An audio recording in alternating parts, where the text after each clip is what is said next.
Hello, brilliant people. This is Jobert Bergaza, and welcome to Jobert Talks. In today's video, I just want to share this very beautiful experience that I had with my co-teachers just yesterday. But before that one, I just want to track you back sa aking sitwasyon sa linggong ito. If you can remember, last Monday, I already tackled here my situation, especially the situation of my mother that affects me very much. Something like that.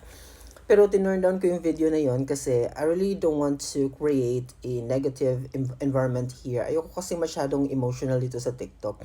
Though sometimes I cannot control myself. Now, Monday yun siya.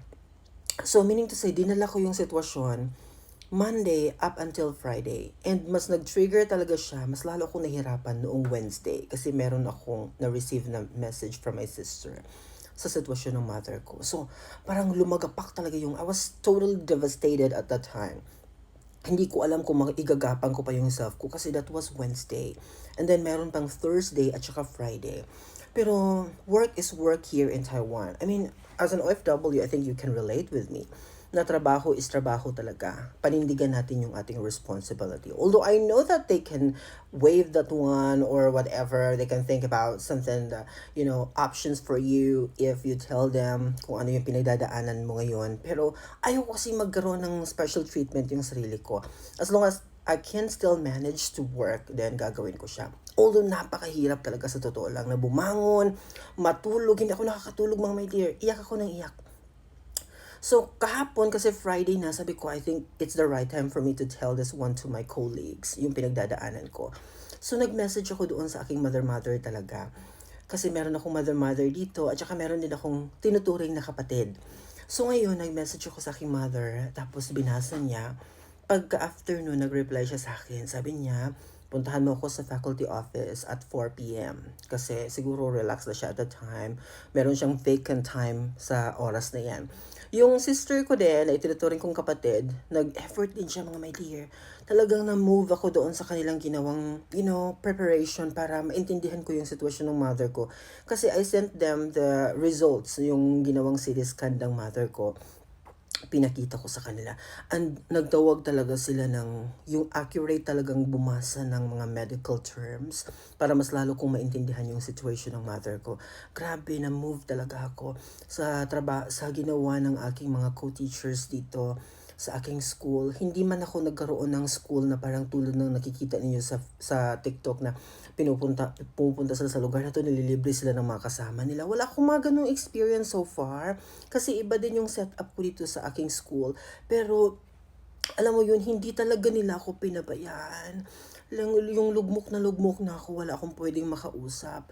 Talagang yung mother ko, nakinig talaga siya sa akin while I'm crying.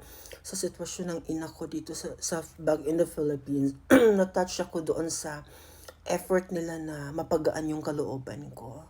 Salamat kasi napunta ako sa lugar na to, sa school na to, yung mga colleagues ko, yung mga English teachers, talagang kinausap nila ako yesterday and talagang sabi nila sa akin na we will pray for your mother talaga para gumaling na siya.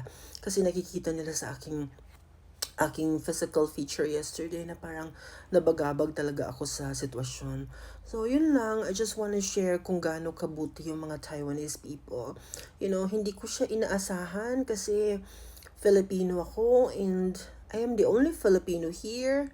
Pero yung pagtrato ng mga kasamahan ko sa akin, yung effort na ginawa nila kahapon, talagang damang-dama ko. May iba sa kanila, nahihirapan silang mag-express ng salita in English. So, they're going to search, i-translate pa nila sa phone just to let me know na yun ang ibig nilang sabihin.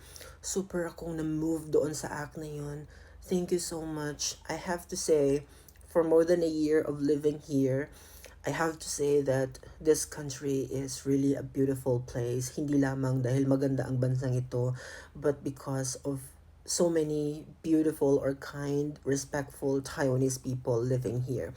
I mean, it's not a perfect thing to say, but talagang dama ko yung genuine na concern nila sa akin na parang hindi ko naramdaman na hindi ko naramdaman yesterday na I'm a Filipino, but parang naramdaman ko siya na I am really one of them. So, yung concern, yung ganung genuine concern na hindi ko in-expect from foreign people. Of course, if I'm going to consider them, sila yung foreigner, 'di ba?